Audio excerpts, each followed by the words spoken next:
Hey, what's up YouTube? I'm here with another Endgame bow build for the Stamina Warden, also known as Stamden. This build is for Endgame PVE content and hits for over 104k on the parse dummy. With that being said, here we go. So starting off in the character sheet, I have 64 points into stamina and I'm running the Thief Mundus. So for this particular build, I am a Dark Elf. Other alternatives include Khajiit, Wood Elf, and maybe even Orc would be fine. So for food, we're going to be running our Tame Takeaway Broth for content.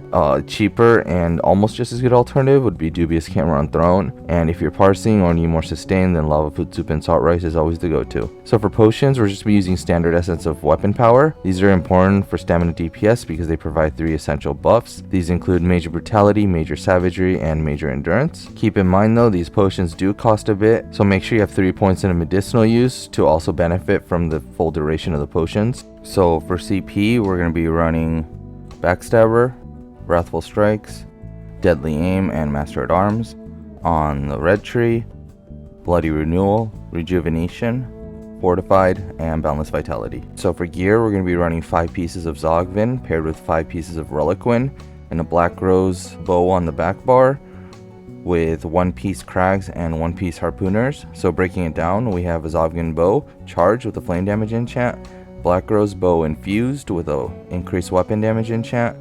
On the head, we have a 1 piece Crags and Light in Divines with max dam enchant. On the body, we have 5 pieces of Reliquin, all in Divines with max dam.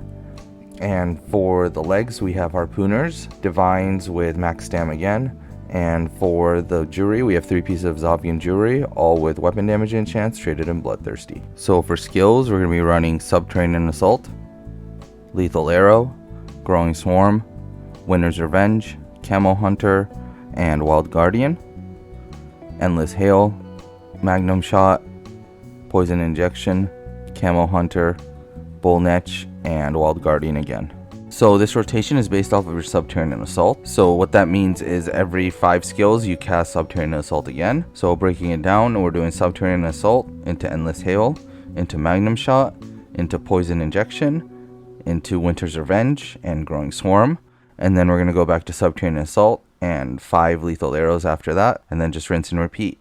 Whenever you have your ultimate ready, just replace it with one of your lethal arrows. And if you need more sustain, just pop Belly Netch in place of one of your lethal arrows as well. So closing thoughts, if you don't have Black Rose Prison or you don't want to run it, you could just take out Magnum Shot and then continue with the rotation. In place of Magnum Shot, you could just add a lethal arrow and you're good to go.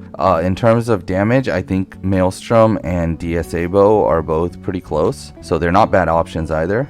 So moving on to gear sets, I tried doing the whole Barb Trap thing with Kinra, but my DPS was pretty much the same, and with all that extra, going back and forth on the dummy, I just didn't see it being worth it. Maybe it's a skill thing, but I wasn't able to make Kinra that much better. I got about the same numbers basically. And with Coral Riptide, I literally parsed the same as Reliquin, so I don't know, I think it's just a skill thing there again. It's just kind of hard to manage with Netch giving so much sustain. And as far as your flex spots go, you can always take out either Belly Netch or your 2 Camo Hunters if you need other skills. If you don't want to run Harpooners or you can't run Harpooners because it is a situational item, you can always just swap to Death Dealer. Another thing you can do is you can run Heroes on pots, or you can ditch your weapon power pots if you can keep a good uptime on your Netch. But if you can't, then it's better to just run weapon power pots. And I think that wraps it up.